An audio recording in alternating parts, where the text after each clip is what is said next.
Tired of dealing with annoying flies, fruit flies, and gnats in your home?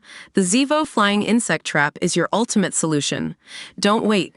Check out the link in the video description now to get your Zevo Flying Insect Trap on Amazon and enjoy a bug-free home today. Jay Slater met two mystery Brit men days before he partied with the pair at their Airbnb and disappeared, his pal has claimed. The duo were labeled not relevant to the police investigation on Saturday, despite them being the last known people to speak to the 19-year-old in person. Jay's close friend Brad Hargreaves spoke with ITV's This Morning about the duo who have since disappeared from Tenerife and returned to the UK. The pair are believed to have met Jay up to 3 days before June 17, when he went missing, Brad told reporter Isla Triquer out on the island. Reports initially suggested Jay had only just met the men on the Sunday evening. Isla made a follow-up TikTok report on her findings where she spoke on the two mystery men, recalling what Brad had told her. The TV crime reporter said, the two men that he went to go and stay with, they had met them 3 days before. They hung out with them, they made friends on holiday. It wasn't two random people he'd met that night. They'd established a friendship and Brad said they seemed like really cool guys. Brad was on holiday with Jay and their other friend Lucy Law for the 3-day New Rave Generation Music Festival. Lucy, who first reported the teen as missing, is yet to speak on the mystery duo. After going to a rave on the Sunday night, apprentice bricklayer Jay headed to Masca with the two men. He shared a final Snapchat from their Airbnb of a hand holding a cigarette at 7:30 a.m. He was holding on to a colorful blanket that Brad says was given to Jay by the men. Jay then tried to make his way back to his holiday accommodation an 11-hour walk away. On the walk, Jay made 2 phone calls known to police, one to Brad and one to Lucy.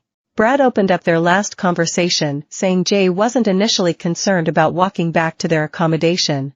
But, after a few minutes on the phone he told This Morning he could hear Jay's feet slide on the rocks, signaling to him he'd gone off the road. Brad said, "That's how I knew he went off the road because, you know when you walk on gravel, or whatever it is, you know what I mean, stones. It comes as." He admitted, however, he wasn't worried at that point as Jay reassured him he was fine, but he did tell his friend to put his location on. Brad added, "We were both, laughing about it." He said, "Look where I am."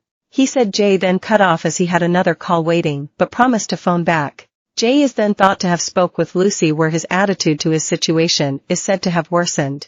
The teen complained about needing some water in the heat before his phone ran out of battery, leaving Lucy panicked. It is still unclear why Jay didn't wait at the Airbnb cottage to ask for help or supplies with his new friends.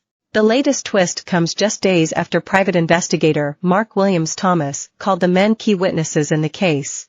The men were only briefly asked to speak with cops before being allowed to fly home to the UK. Neither men have been spoken to since, claims Mark. This has resulted in questions over why the pair haven't been asked to help out further in the investigations as time runs out. Cipriano Martin, head of the Civil Guard's Grime Mountain Rescue Unit, was asked about the two mystery men who partied with the teen on the night he vanished. Mr. Martin claimed the pair have no relevance to Jay's disappearance. He said, "We're mountain specialists and we're in charge of searching here, and it's the Civil Guard investigators who have been responsible for the investigation.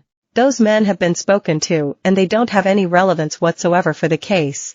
But, former Detective Mark, who worked on the Madeleine McCann case, claims to have pieced together the mystery and feels the duo could help out. They are said to both be in their late 30s or early 40s and from Luton, Bedfordshire, with one going by the nickname Johnny Vegas. Neither of them are believed to have been to the NRG Music Festival where Jay spent the day partying before he vanished. The family are desperate for these men to come forward as witnesses. They are not currently assisting, Mark added. The group sat outside on the wall outside the club after the night ended. Witnesses say he seemed quite in control of himself. What we don't know is why he went with them.